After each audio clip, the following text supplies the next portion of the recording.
Hey everybody, it's Patrick Lovell, Truth Bombing on, I guess it's Wednesday, April 20th. It looks like it's noon my time.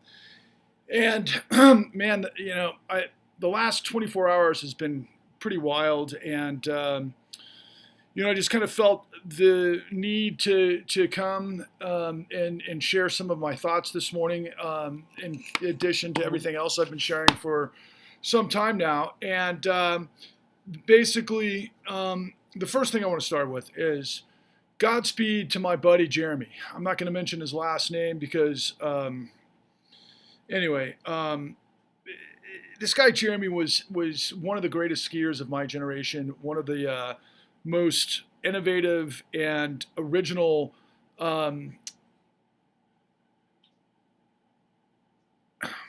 adventurers. He was a mountaineer. He was also on the U.S. ski team for a while, and he was one of the most, shall we say, promising male racers of my generation. And then ultimately, he, was on the global circuit for a long time, but then he became this freaking insanely incredible, well-known, extreme. I don't even know. It's not extreme. It's free skier, but somebody who did original lines up in Alaska and everything else. And if you ski, you know what I mean by that. But the long and the short of it is, this guy pushed the envelope on so many things for so long, and he was a friend. And he wound up, unfortunately, dying in prison, in jail because of one too many DUIs. And I think he was the sixth person I've known in the last year that's passed away rather suddenly, unexpectedly. And it kind of goes back to a truth bomb that I was talking about a couple of weeks ago, maybe about a week ago, where of all things, and this got a lot of energy out there from many of you because I think you can relate, that my cat forever passed away. And, and all of these things just remind me of, time, in the hourglass is fleeting. And things are happening at such a monumental scale right now that it's somewhat hard to keep up. But at the same time, you've got to listen to what I'm telling you. Please turn up the volume. Please like and subscribe. Please, above all else, share. And if I can get you in the army that we're moving to build a tidal wave populist crusade to purge corruption, then I'll hope you'll share with 13 people. I'm trying to get to a specific number. I think we have another 1,243 in the next 7 days, and we haven't had any action over the course of the last 5 days or whatever. And the fact is, I'm trying to figure out. I feel like I'm in this maze, and I keep getting blocked in every direction because I know that technology is definitely suppressing me. I know I'm one of the censored, but meanwhile, I'm battling millions of voices in the ecosphere that are trying to get your attention for one reason or another, and they're all missing the point. And I got to give you what I've tuned into for like the last 24 hours. I'll start with Tucker Carlson. Every once in a while, I'll watch Fox News, not because I want to, but because I have to, because I want to see what these enormous idiots and assholes are, fueling because of the nature of their business model, which we've just seen on display with the settlement, the $197 million settlement, $497 million, $197 million settlement. That I accidentally said on TikTok, or not on TikTok, but on Twitter was billion. It wasn't billion, it was a million. And it was the largest settlement in history for a libel situation. And what the news has become, particularly, let's call it MSNBC or CNN, is like the story is about Rupert Murdoch. Okay? This multi-billionaire, 92-year-old guy who's on the verge of, passing into the next life, but he's been, married 4 times, I think just on the verge of the 5th that he canceled. And the fact is he was the one calling the shots in this massive, massive racket of diabolical deception that was basically fueling the lies of the insurrection. Now, meanwhile, the whole point of it is why were we getting this information from a Dominion lawsuit? A corporate lawsuit of discovery. Why wasn't this coming through, considering the size and scope of an insurrection, considering what we've seen on display from the government, the January 6th insurrection hearings, and so on and so forth, and also media for the last 4 years, basically, that led up to that situation, particularly Rachel Maddow, above all else. And, you think to yourself, why are we getting this information from a lawsuit? I mean, what is the purpose of the New York Times? Do you not remember the Pentagon files? Do you not remember Watergate? Do you not remember investigative journalism of the Washington Post and media as the fourth estate in the United States when it had some credibility? Because it doesn't anymore. The point being is that it's a fucking high school train wreck circus. And what's most beguiling about this is that a guy like Tucker gets nailed for lying about, he knows that it's not true what they're on air, selling, but Rupert Murdoch admits that they're going for ratings and it was kind of across the board edict. And then ultimately, Maria Bartiromo and then all of the other hosts were on the same page and they knew what, Chief Rupert wanted. And I always say, and I've taught you a million times, that the fish rots from the head. The CEO's in complete control, and ultimately everybody is doing the causality of their job based on what the premise is of the, what's the bottom line. And Rupert Murdoch, admitted to under, a subpoena that, yes, it was their business model and they lied. Now, the fact that they're still in business, the fact that they have advertisers is absolute insanity. But it's like you watch Tucker Carlson. I watched Tucker Carlson last night, to see if he's going to bring anything up about the Dominion lawsuit settlement and so forth. No, of course, but he's got Robert Kennedy as a guest who's going to run for presidency, and he's definitely more of a liberal Democrat, part of the ongoing liberal establishment, minus, of course, his stance on COVID and vaccines, and then ultimately the other element of what he is anti-war, of course, and Putin. So that seemingly makes it okay for him to fit on Tucker's frickin' platform. And so Kennedy goes on and espouses probably about 10 items that are on the money. And mostly it's all about corruption and the financial system that has complete control. But of course, he doesn't have any details.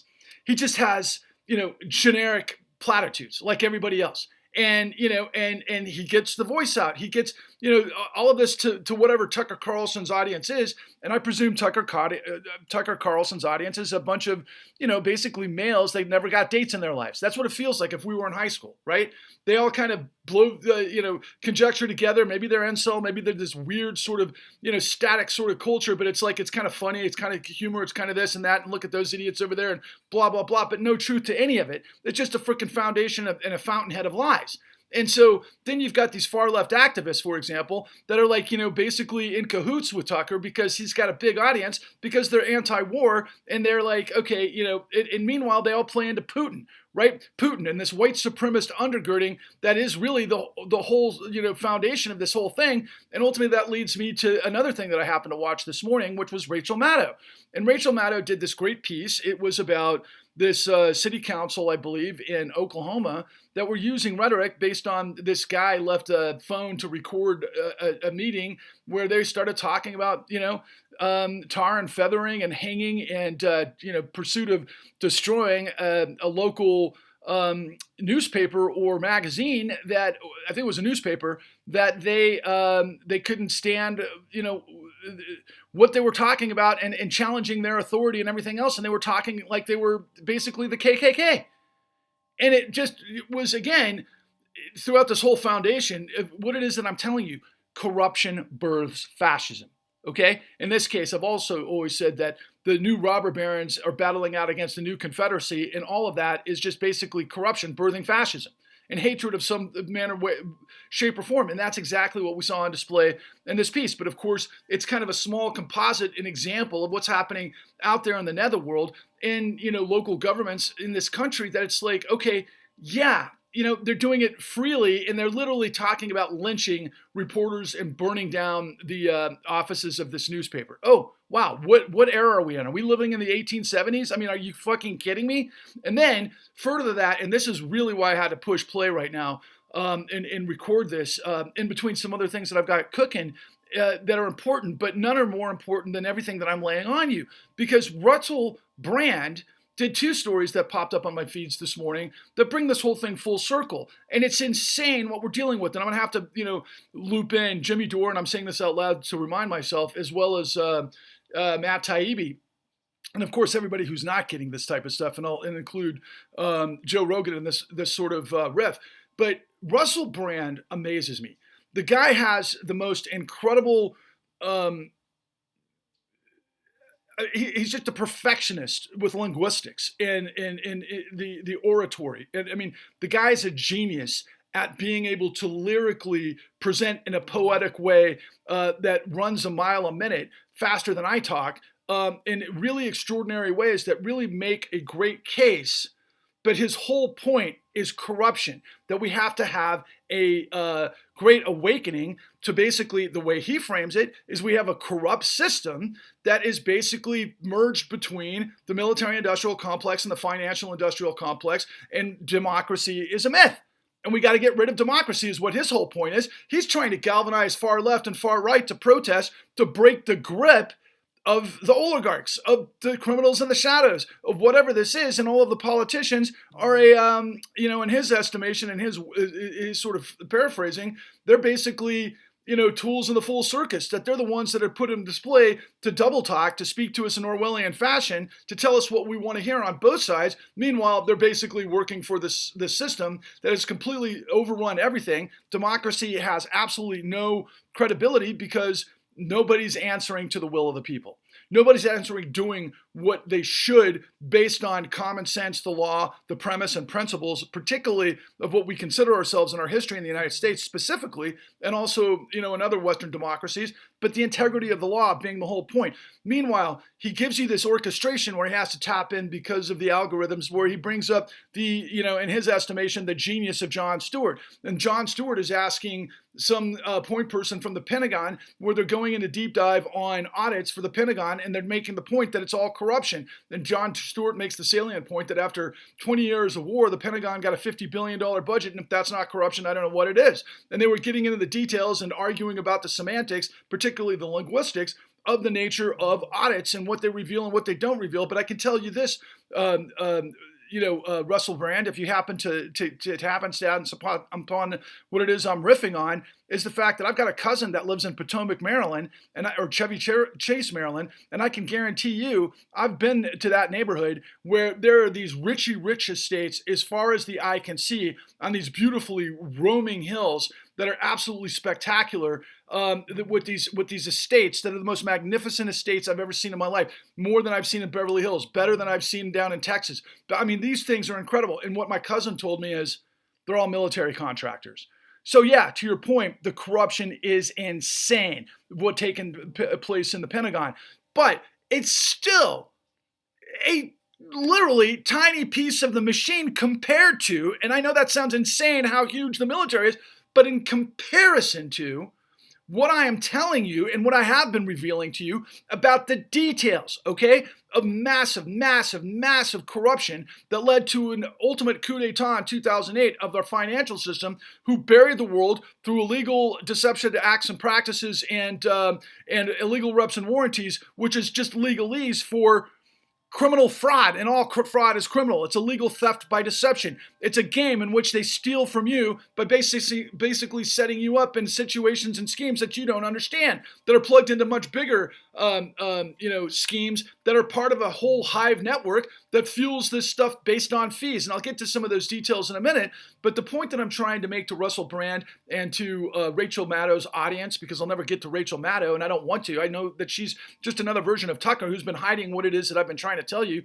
for the last 13 years, quite frankly. And that's just the odyssey that I've been on, if you're just seeing me for the first time. And I've literally got all the answers, okay? The first place you got to go look is www.thecon.tv. Then go check out The Real Progressives, The New Untouchables on, just do a Google search and you'll find it. It's available all over the place. Then if you go to my my YouTube page at Patrick Lovell Truth Bombs the Con, if you click on the live section, you go down, you'll see Deception Owns You. I've got a 13-hour filibuster to the American people where I lay out all of the details of everything I just told you and then some. And plus, I've got thousands of hours probably cumulatively between TikTok and YouTube, both under the header that Patrick Lovell Truth Bombs the Con. But I want to hit rewind real quick on Russell Brand and why this whole thing matters in context to the other stuff that we've seen in the stupidity of the Dominion lawsuit, where the New York Times hasn't told us information. And recently the New York Times, and I said, to sound like Trump, even though I never, ever want to be in the same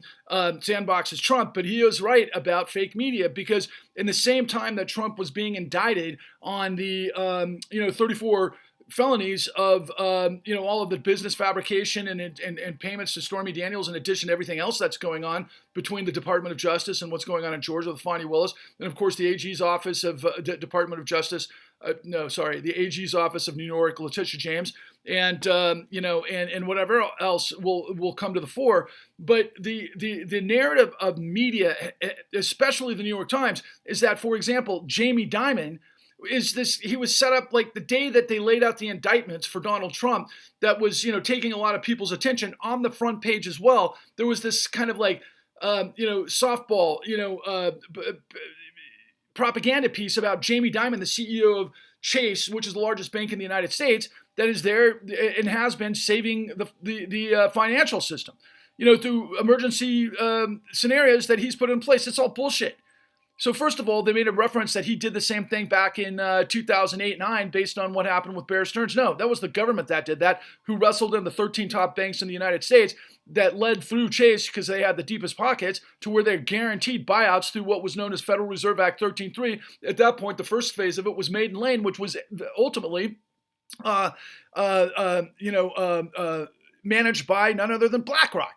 And that brings me full circle to, for example, Russell Brand this morning. Russell Brand, in another story, that was parallel to his story about the corruption of the Pentagon, was talking about BlackRock. And he's talking about upheaval and, these protesters in France and what they were doing to the offices of BlackRock, and then how and what BlackRock is in terms of things that Russell can read from work that other journalists have done off a teleprompter to basically tell you stuff that they've highlighted, and he does it and he sequences it in a very effective way. But the bottom line is the reporters don't know the details of what it is I'm telling you. And then going back to Jamie Dimon, for example, a huge scenario took place on Sunday, I believe, that was released with Jimmy Dore, where he interviewed a guest who he's interviewed a couple of times before. And out of all of the things that Jimmy Dore has done, because I'm not a big fan of his, but in this case, he's on the money with this woman named Whitney Webb. And Whitney Webb detailed the relationship between Chase, Jamie Dimon,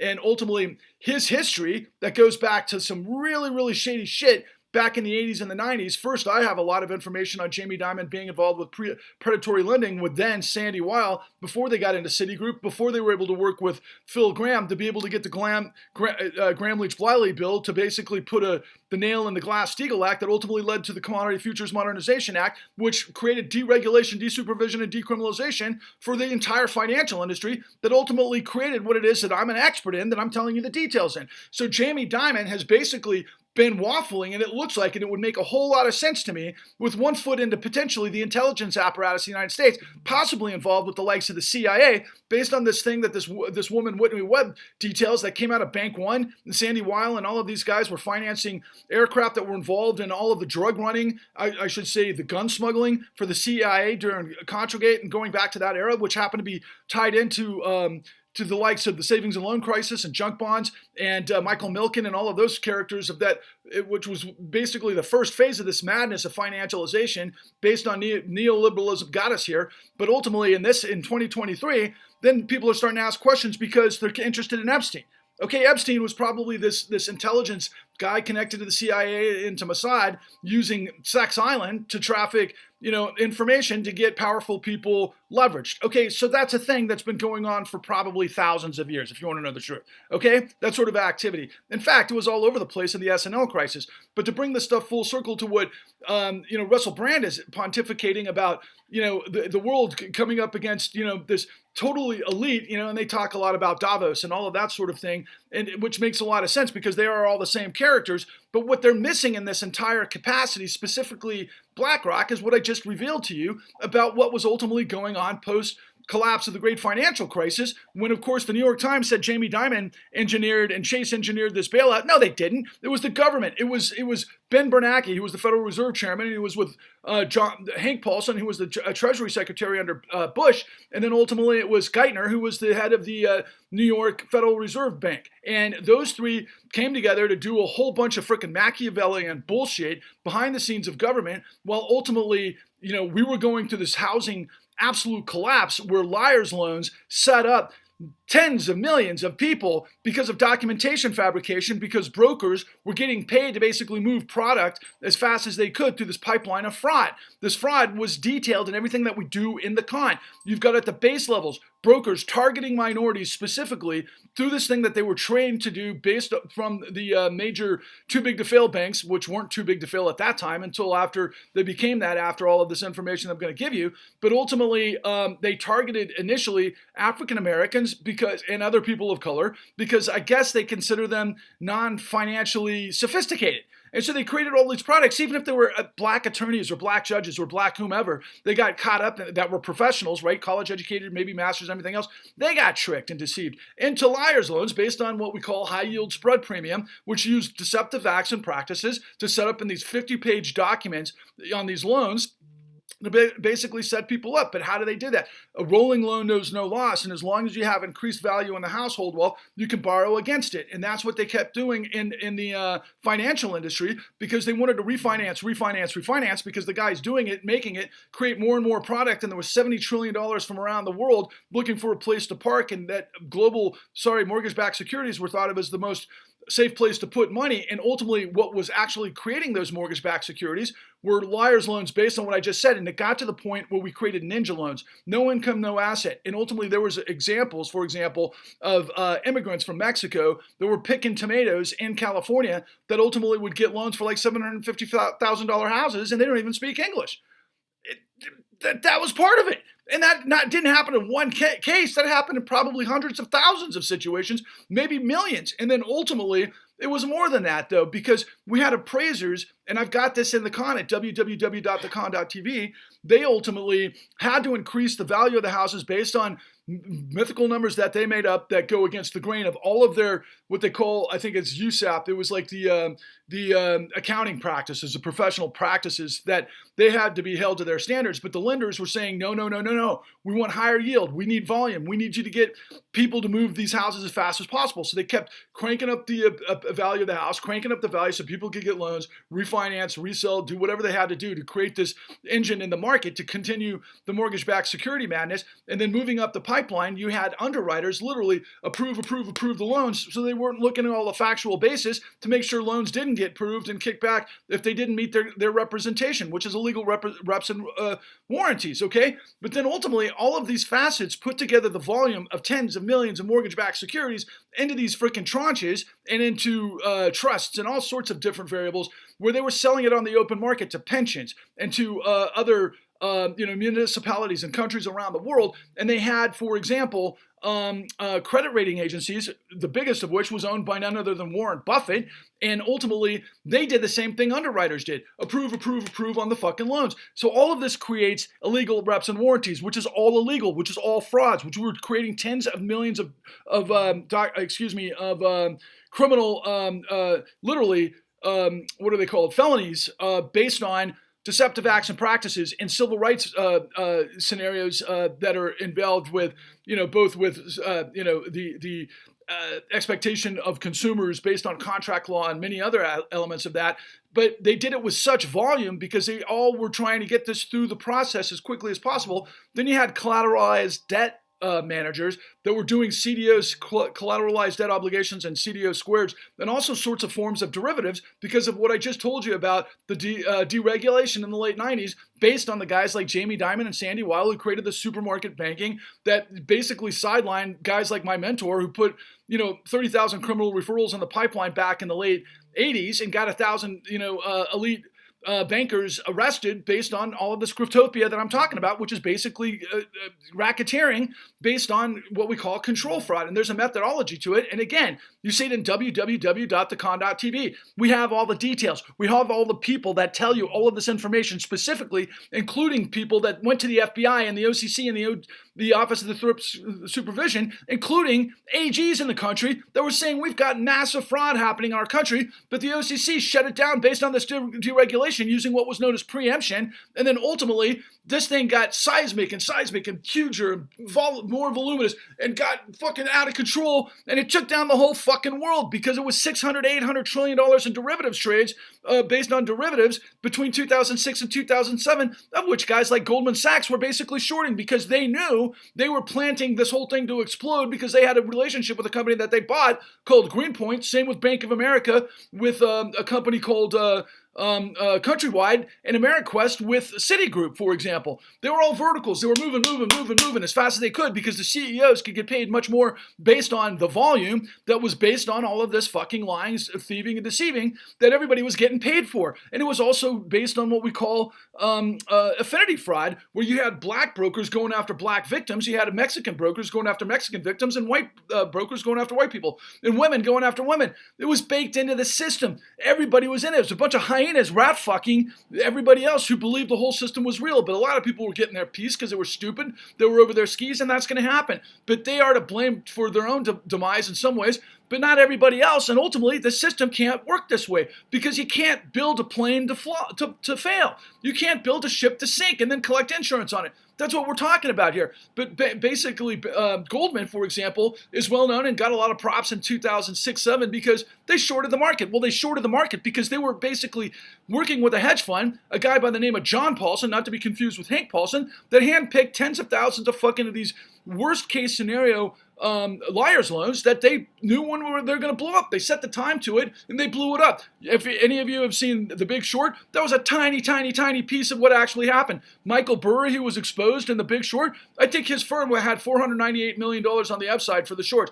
This guy, John Paulson, walked with $20 fucking billion, okay? And the SEC, another guy that we have in the con, a guy by the name of James Kidney, actually was up the skirt of this whole thing, could have blown it up. He understood about the Abacus deal and what Goldman did, but because we didn't do any major deep dive investigations, the SEC quashed him. And by the way, I've got in the con the top cop at the FBI who had a whole national freaking dragnet on this whole thing. But his boss, the AG of the United States under Bush, basically was in on it because the biggest contributor to Bush was a guy by the name of Roland Arnall, who was the top dog in Ameriquest, who ultimately was his top contributor. Believe it or not, bigger than Exxon, bigger than the military-industrial complex, and bigger than Saudi. That's how big this fucking was. And that guy ends up becoming the ambassador to the Netherlands instead of going to fucking prison where he belonged for blowing up tens of millions of people. And in fact, the Ameriquest settlement, they sponsored, just so you know, just like FTX and Sam Bankman-Fried before he went down, which seems like yesteryear's news. This goes back to like, what, the 2004-05 era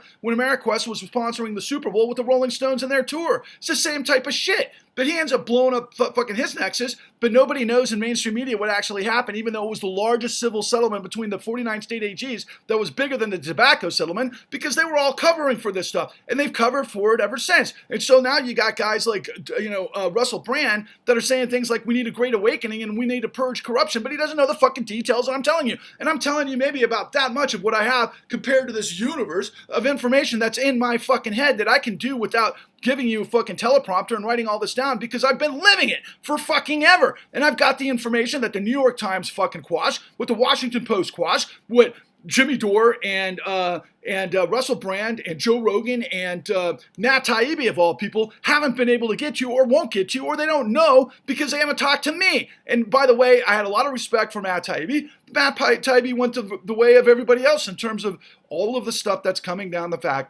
pipe with algorithms. I got to skew to somebody's audience. I'm not skewing to anybody's audience except for the truth, to the tens of millions of people who are on the downside of this. And so, for example, going back to BlackRock and going back to the protest in Paris and going back to Russell Brand talking about, oh yeah, we got to have a fucking great awakening. Well, how are you going to have a great awakening without the details, Russell?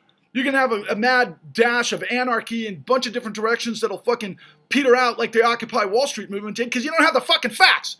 And it's the facts that matter. It's the details that matter. It's the details that take down the specificity of corruption, because there are laws that are supposed to take these guys down, just like we're seeing in the Trump case.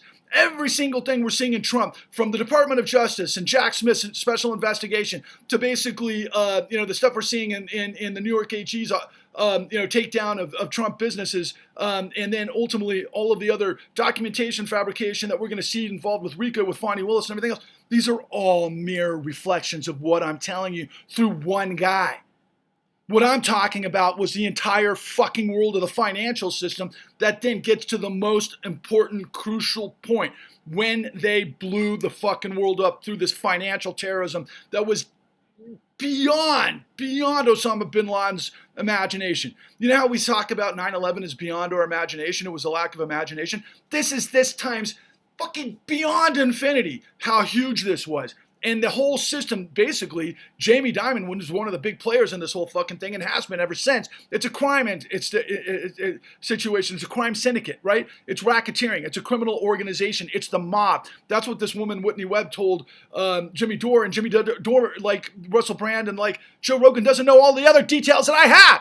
And I've even got so much more. So ultimately, what does it all come down to? So what happened is I go on, and I'm a muckraker journalist, and I go figure all this stuff out. I get everybody to understand. I mean, I get all of the fucking answers.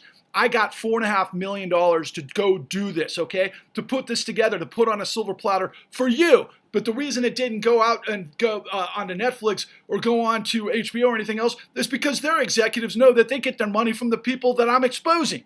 So they're like, nope, don't have anything to do with it. Not to mention Black World took over the world because they administered Federal Reserve Act 13.3 that I'm telling you gave $29 trillion. $29 trillion. Now let's put that into context to whatever the lawsuit was. I've got this number in my head. I know it's 187 million, but it might be 487 million of the Dominion suit. But whatever it is, what percentage is, let's call it 500,000, just to fucking be generous, right? 500,000 to 29 trillion. There's 1,000 billion and a trillion. And not only that, we did that in 2009, people. In 2019, we gave another 22 trillion. That was before COVID. I don't even know all the situation, the details with what happened post-COVID, but I can tell you a lot of you are aware of PPP loan fucking fraud, and most of you, I'm sure a lot of you, were in on it. So ultimately, Federal Reserve Act 13.3 was used illegally to give trillions of dollars backdoored by the same players that I told you earlier. It was, Alan Greenspan created the whole thing, and I'll get back to that in just a moment, but it was Ben Bernanke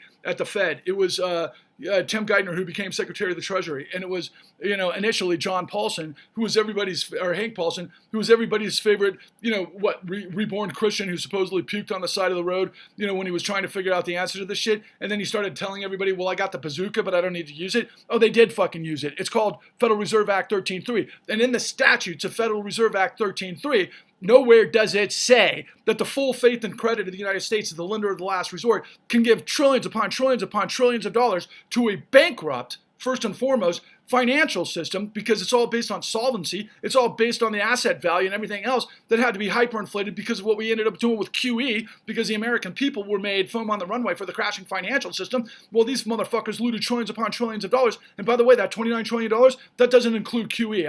I don't know what the total of QE is. I know the balance sheet says it's 4.9 trillion. I think it was closer to 12 trillion over this course of time. And that's before the $22 trillion that had to backstop the repo runs in 2019 based on the SoftBank run in derivatives, which is more of the same, okay? This has been a shell game for ultimately the ultimate rich amongst us to get more and more and more free money while the government's been buying up all their assets to stabilize it because of what happened in the 2008 great financial crisis. And so guys like, Russell Brand don't have the capacity, even though I know he does, but he's not listening to me and I can't show him what step by step, like I'm trying to get through to all of you people, because I guarantee you BlackRock knew what we were up to, because, oh, by the way, the guy who was my partner in this whole thing, he was from one of the most successful families in the country, and I'm sure he was on somebody's radar, and I'm sure they fucking basically, said, oh yeah, you think you're going to tell a story in this day and age when we own everything? We own the government, we own the judiciary, we own the media, and we own technology? Fuck you. That's what they said, fuck you, and then pay me. And they do that, and then everybody's like all over the place, and what are you going to do, become a Nazi? Well, if you are, go fuck yourself.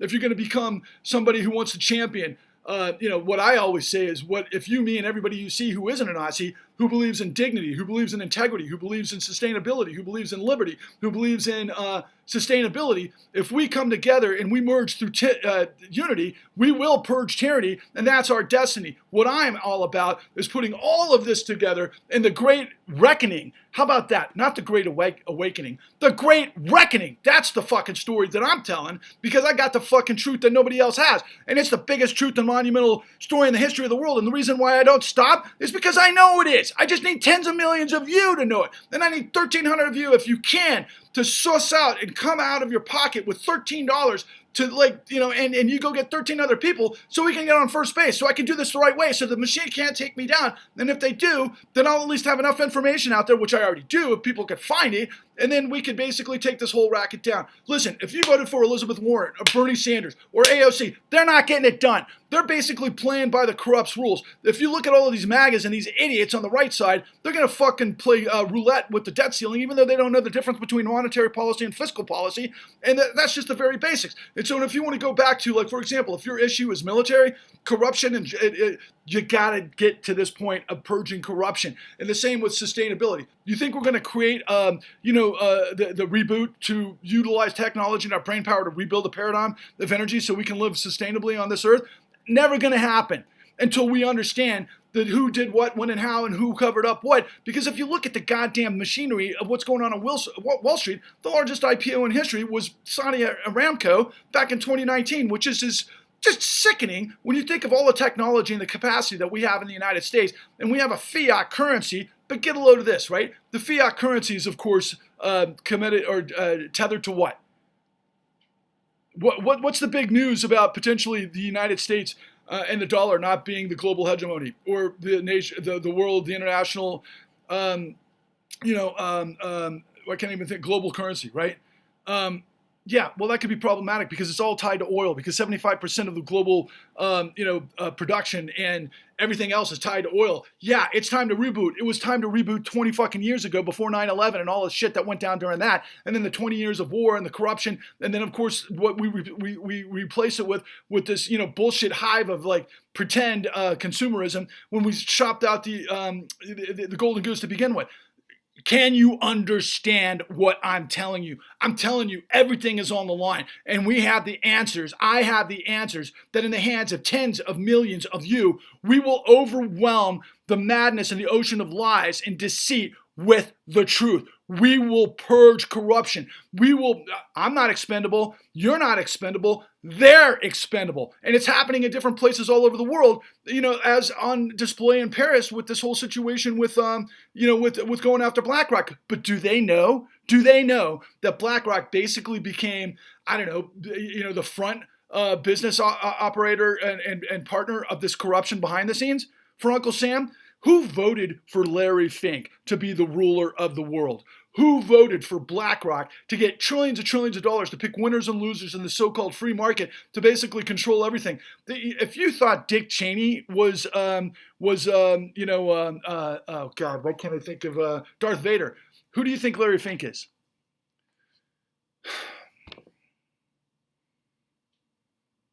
Failure is not an option. The world depends on it. The sustainability of the world depends on it. Freedom, democracy depend on it. A functioning economy depends on it. It's the difference between vibrancy and healthy and the metastasized cancer that is destroying everything we are. Can I get you to lean in? Can I get you to understand what's on the line? If you're a person that believes in liberty and justice for all, failure is not an option. Rise, roar, revolt. When you've got the truth, you're bulletproof. And what are some of the others, man? Come on, Patrick. Come on. It's all on purpose of the Clean New Deal. That's for damn sure. And it's not rocket science. It's racketeering.